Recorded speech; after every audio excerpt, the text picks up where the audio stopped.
Welcome back to my channel. ನಾನಿವತ್ತು ವಾಸವಿ ಕಾಂಡಿಮೆಂಟ್ಸ್ನವರು ನಡೆಸ್ತಾ ಇರುವ ಅವರೆಬೇಳೆ ಮೇಳಕ್ಕೆ ಬಂದಿದ್ದೀನಿ.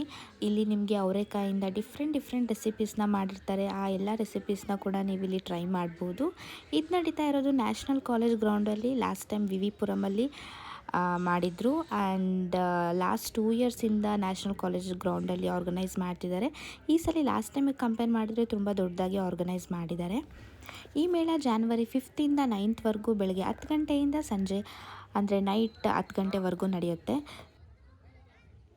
ಇದು 24ನೇ ಅವರೆಬೇಳೆ ಮೇಳ ನಡೀತಾ ಇರೋದು. ಒಳಗೆ ಅವರೆಬೇಳೆ ಸ್ಟಾಲ್ಸ್ ಅಲ್ಲದೆ ಬೇರೆ ಸ್ಟಾಲ್ಸ್ ಕೂಡ ಹಾಕಿದ್ದಾರೆ. ಹಾಗೆ ಮಕ್ಕಳಿಗೆ ಆಟ ಆಡೋಕ್ಕೆ ಡಿಫ್ರೆಂಟ್ ಗೇಮ್ಸ್ನ ಕೂಡ ಅಲ್ಲಿ ನೋಡ್ಬೋದು. ಹಾಗೆ ನೈಟ್ ಬಂದರೆ ನಿಮಗೆ ಬೇರೆ ಥರ ಎಂಟರ್ಟೈನ್ಮೆಂಟ್ ಇವೆಂಟ್ಸ್ ಕೂಡ ನಡೀತಾ ಇರುತ್ತೆ. ನಾನು ಒಳಗೆ ಎಂಟ್ರಿ ಆದ ತಕ್ಷಣವೇ ಶಾಪಿಂಗ್ ಸ್ಟಾಲ್ಸ್ ಕಡೆ ಹೋದೆ. ನೋಡೋಣ ಎಷ್ಟು ಯಾವ್ಯಾವ ಥರ ಶಾಪ್ಸ್ಗಳು ಹಾಕಿದ್ದಾರೆ ಅಂತ. ನೀವಿಲ್ಲಿ ನೋಡ್ಬೋದು ಚಿಕ್ಕ ಸ್ಟಾಲ್ಸ್ಗಳು, ಈ ಥರ ಸ್ಟಾಲ್ಸ್ಗಳು ತುಂಬಾ ಇತ್ತು ಗ್ರೌಂಡಲ್ಲಿ. ಹಾಗೆ ಒಳಗೆ ಹೋಗ್ತಾ ಯಾವ ಕಡೆ ಹೋಗಿ ಯಾವ ಕಡೆ ಬರ್ತೀವಂತಲೇ ಗೊತ್ತಾಗ್ತಾ ಇರಲಿಲ್ಲ, ಆ ಥರ ಇತ್ತು. ಆ್ಯಂಡ್ ರಶ್ ಕೂಡ ತುಂಬಾ ಇತ್ತು ನಾವು ಹೋಗಿದ್ದ ಟೈಮಲ್ಲಿ, ವೀಕೆಂಡ್ ಆಗಿರೋದ್ರಿಂದ.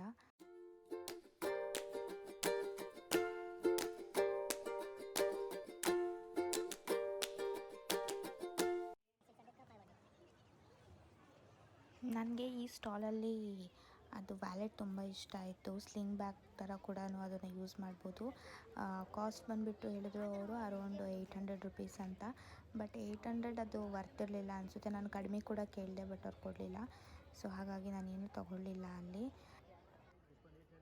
ಅದ್ರ ಪಕ್ಕನೇ ಇನ್ನೊಂದು ಸ್ಟಾಲ್ ಇತ್ತು. ಸೊ ಇದನ್ನು ನೀವು ಸಿಲ್ಕ್ ಸ್ಯಾರಿ ಹಾಗೆ ಕಾಟನ್ ಸ್ಯಾರಿ ಜೊತೆ ಮ್ಯಾಚ್ ಮಾಡಿ ತುಂಬ ಚೆನ್ನಾಗಿ ಕಾಣಿಸ್ತಾ ಇತ್ತು. ನೀವಿಲ್ಲಿ ನೋಡ್ಬೋದು ಅವರೆಬೇಳೆ ಮೇಳದ್ದು ಫುಡ್ ಮೆನುನ. ರೀಸನಬಲ್ ರೇಟ್ ಇತ್ತು. ಬಟ್ ನಾವು ಮಧ್ಯಾಹ್ನ ಅದು ವೀಕೆಂಡಲ್ಲಿ ಹೋಗಿದ್ವಿ. ಬಿಸಿಲು ಅಂತೂ ತುಂಬ ಇತ್ತು. ಕ್ಯೂಯಲ್ಲಿ ನಿಂತ್ಕೊಳ್ಳೋಕೆ ಕೂಡ ಆಗ್ತಾಯಿರಲಿಲ್ಲ, ಅಷ್ಟು ರಶ್ ಕೂಡ ಇತ್ತು. ಒಂದು ಕ್ಯೂ ಅಲ್ಲಿ ಏನಿಲ್ಲ ಅಂತಂದ್ರು 100-150 ಜನ ಇದ್ದರು. ನಾನಂತೂ ನಿಂತ್ಕೊಳ್ಳೋಕೆ ಆಗ್ತಿರ್ಲಿಲ್ಲ. ಅದಕ್ಕೆ ಯಾವ ಹೋಳಿಗೆನೂ ಬೇಡ ಅಂತ ಬಂದು ಎಲ್ಲ ಸ್ಟಾಲ್ಸ್ ಹತ್ರ ಹೋಗಿ ನೋಡಿದೆ. ಸೊ ನೀವಿಲ್ಲಿ ನೋಡ್ಬೋದು ಎಲ್ಲ ಸ್ಟಾಲ್ಸ್ಗಳು, ಹಾಗೆ ಜನ ಕೂಡ ಎಷ್ಟು ಕ್ಯೂ ಅಲ್ಲಿ ನಿಂತಿದ್ದಾರೆ ಅಂತ. ಆ್ಯಂಡ್ ಅಲ್ಲಿ ಒಂದು TV ಚಾನಲ್ದು ಪ್ರಮೋಷನ್ ಕೂಡ ಇತ್ತು. ಸೊ ಬಿಸಿಲಲ್ಲಿ ಎಲ್ಲೂ ಪ್ರಾಪರಾಗಿ ನಿಂತ್ಕೊಂಡು ತಿನ್ನೋ ಕೂಡ ಆಗ್ತಾಯಿರಲಿಲ್ಲ.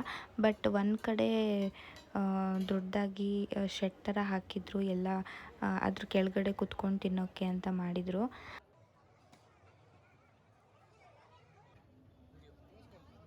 ಅಲ್ಲಿ ಎಲ್ಲ ಸ್ಟಾಲ್ಸ್ಗೆ ಕಂಪೇರ್ ಮಾಡಿದ್ರೆ ಈ ಹೋಳಿಗೆ ತಿನ್ನೋಕ್ಕೇ ತುಂಬ ಜನ ಕ್ಯೂ ಅಲ್ಲಿ ನಿಂತಿದ್ದರು. ಬೇರೆ ಎಲ್ಲ ಸ್ಟಾಲ್ಸಲ್ಲೂ ನೋಡಿದ್ರೆ ಸ್ವಲ್ಪ ಮ್ಯಾಕ್ಸಿಮಮ್ ಮೆಂಬರ್ಸ್ ಇತ್ತು. ಬಟ್ ಹೋಳಿಗೆಗೆ ಮಾತ್ರ ತುಂಬ ರಶ್ ಇತ್ತು, ತುಂಬ ದೊಡ್ಡ ಕ್ಯೂ ಇತ್ತು ಅಂತಲೇ ಹೇಳ್ಬೋದು. ಇಲ್ಲಿ ನೋಡ್ಬೋದು ಮೊಸರು ಅವರೆಬೇಳೆ ಜೊತೆ ಮಾಡಿರೋ ಕೋಳ್ಬಳೆ ಮಾಡ್ತಿದ್ದಾರೆ. ಆ್ಯಂಡ್ ಇನ್ನೊಂದು ಕಡೆ ನೀವು ನೋಡ್ಬೋದು ಎಲ್ಲ ಥರ ವೆರೈಟಿದು ಅವರೆಬೇಳೆದು ಮಿಕ್ಸ್ಚರ್ನ ಮಾಡಿದ್ದಾರೆ.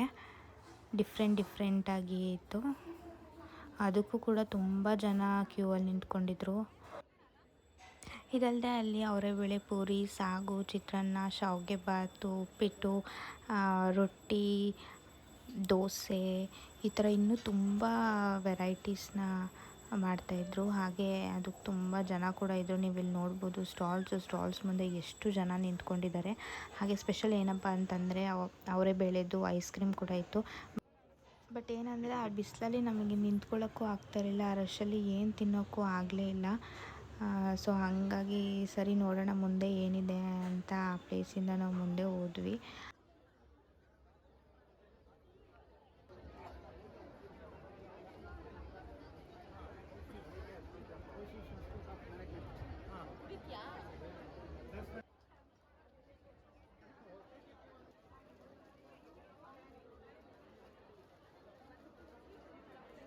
ಎಲ್ಲ ಸ್ಟಾಲ್ಸಲ್ಲೂ ತುಂಬ ರಶ್ ಇತ್ತು. ಬಟ್ ಒಂದು ಸ್ಟಾಲಲ್ಲಿ ಮಾತ್ರ ಯಾರೂ ನಿಂತ್ಕೊಂಡೇ ಇರಲಿಲ್ಲ. ಅದು ಯಾವುದಂದ್ರೆ ಅನ್ನ ಸಾಂಬಾರ್ದು ಕೂಡ ಸ್ಟಾಲ್ ಇತ್ತು, ಅವರೆಕಾಳು ಸಾರ್ದು. ಆ ಸ್ಟಾಲಲ್ಲಿ ಕಡಿಮೆ ಜನ ನಿಂತಿದ್ದರು. ಬಿಕಾಸ್ ಎಲ್ಲರೂ ಮನೇಲೂ ಅನ್ನ ಸಾಂಬಾರು ಮಾಡೇ ಮಾಡ್ತಾರಲ್ವ, ಸೊ ಹಾಗಾಗಿ ಯಾರೂ ಹೋಗಿ ತೊಗೋತಾ ಇರಲಿಲ್ಲ ಅಲ್ಲಿ.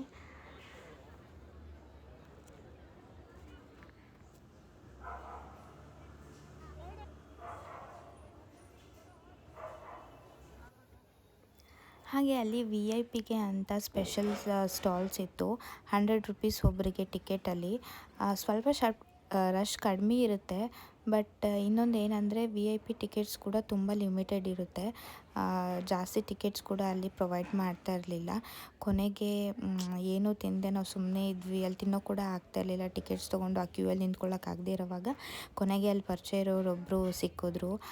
ನನ್ನ ಫ್ರೆಂಡಿಗೆ ಪರಿಚಯ ಇದ್ದವ್ರು ಆ್ಯಕ್ಚುಲಿ ಅವರು ಯಾವುದೋ ನ್ಯೂಸ್ ಚಾನಲಲ್ಲಿಂದ ಬಂದಿದ್ದರು. ಸೊ ಅವ್ರ ಹತ್ರ ಬ್ಯಾಡ್ಜ್ ಇತ್ತು ಅಂತ ಹೇಳಿಬಿಟ್ಟು ಅವ್ರಿಗೆ ಬೇಗ ಕೊಡ್ತಾರೆ ಅಂತ ಹೇಳ್ಬಿಟ್ಟು ಅವ್ರ ಹತ್ರ ಒಂದು ಹೋಳ್ಗೆನ ತರಿಸ್ಕೊಂಡು ತಿಂದ್ವಿ ನಾವು. ಹೋಳಿಗೆ ಚೆನ್ನಾಗಿತ್ತು. ಇನ್ನೊಂದು ಬೇಕು ಅಂದರೂ ಸಿಗಲಿಲ್ಲ. ಬಟ್ ಆ ರಶಲ್ಲಿ ನಾವು ತೊಗೊಳಕ್ಕೂ ಆಗಲಿಲ್ಲ. ಸಾಕಾಗಿ ಒಂದು ಕಡೆ ನಿಂತ್ಕೊಂಡ್ಬಿಟ್ಟೆ ನಾನಂತೂ. ಅವರೆಕಾಯಿ ಮಾರ್ತಿದ್ರು. ಏನು ಮಾಡೋದಂತ ಅವರೆಕಾಯಿನೇ ತೊಗೊಂಡ್ವಿ. 60 ರೂಪಾಯಿ ಕೆಜಿ ಹೇಳಿದ್ರು. ಸೊ ನೀವು ನಿಮ್ಮ ಫ್ರೆಂಡ್ಸ್ ಫ್ಯಾಮಿಲಿ ಮೆಂಬರ್ಸ್ ಜೊತೆ ಬಂದು ಎಲ್ಲನೂ ಟ್ರೈ ಮಾಡಿ.